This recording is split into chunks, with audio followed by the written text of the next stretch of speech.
I am 90 years old. My hands shake when I pour my coffee now. The cup rattles against the saucer like it's nervous about something.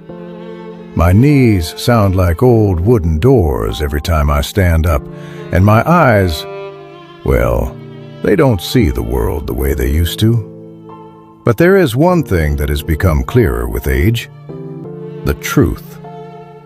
Every morning I sit by this window and watch the sun rise over the street outside. The same street I've watched for 30 years.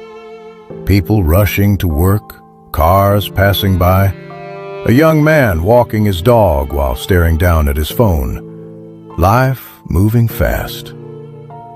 And when you reach my age, you stop assuming you'll see the next sunrise. You start counting them. Most of you listening to me right now believe you have plenty of time. You talk about the future like it's something sitting safely in a bank account waiting for you to withdraw it later. Next year, 5 years from now, someday. Let me tell you something that only old people truly understand. Someday is a beautiful lie. It comforts you. It helps you sleep at night. It tells you that life will start later, once everything is finally perfect. But later is not promised. I learned that lesson from a man named Daniel. Daniel was my neighbor back in 1974. We lived in small houses on the same street. Every morning at exactly 7:10, he would walk out of his front door wearing a sharp gray suit and carrying a leather briefcase. He looked like the kind of man who had everything under control. Fast car, good job, young wife, 2 kids who adored him. But Daniel always seemed to be in a hurry, always chasing something. One night we were sitting on his porch drinking cheap whiskey out of small glasses. The summer air was warm, and the crickets were making that steady sound they make in July. Daniel leaned back in his chair, looked up at the sky, and said something I will never forget. He said, "Frank, 1 more decade. That's the plan. I grind for 10 more years, hit the number, and then I'm done. Beach house, fishing every morning, no alarm clocks." He smiled when he said it. Not the kind of smile you give someone else, the kind you give yourself when you think you've figured life out. 3 weeks later, Daniel collapsed in the parking lot outside his office building. Brain aneurysm. 45 years old. He never made it to the beach. After the funeral, his wife asked me to help clean out the garage. I remember opening the door and just standing there. Fishing rods lined up along the wall. A brand new boat motor still in the box. A tackle box filled with lures he had never used. He had bought the life he wanted. He just never lived it. That day, something shifted inside me, because I realized something terrifying. Most people aren't actually living. They're preparing to live. Preparing for the promotion, preparing for retirement, preparing for the perfect moment when everything finally lines up. But life does not work that way. Life is not a waiting room. There is no moment when the music stops and someone announces that it's finally your turn to be happy. The clock is always moving, even when you pretend it isn't. Let me tell you about the strangest moment of my life. I was 87 years old, sitting in a hospital waiting room. Across from me was a young nurse during her break. She was scrolling through her phone, laughing at something on the screen, completely relaxed, completely unaware of the gift she had, her youth, her time.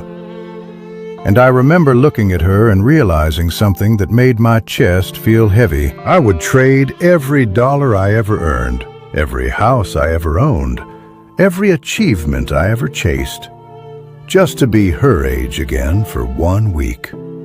Not 10 years, not 5 years, just 1 week. But time doesn't accept trades. You cannot buy it back. You cannot earn more of it.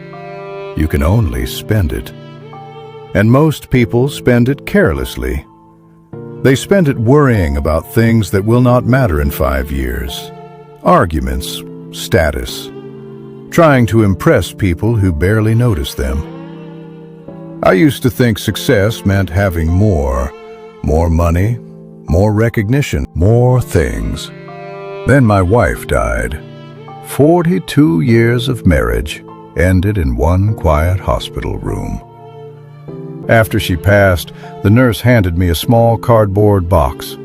Inside were her belongings from the hospital, her glasses, a simple hair clip, and a photograph of the two of us from 1962. That was her entire life reduced to a box you could hold in one hand. Not the furniture, not the house, not the jewelry, just memories.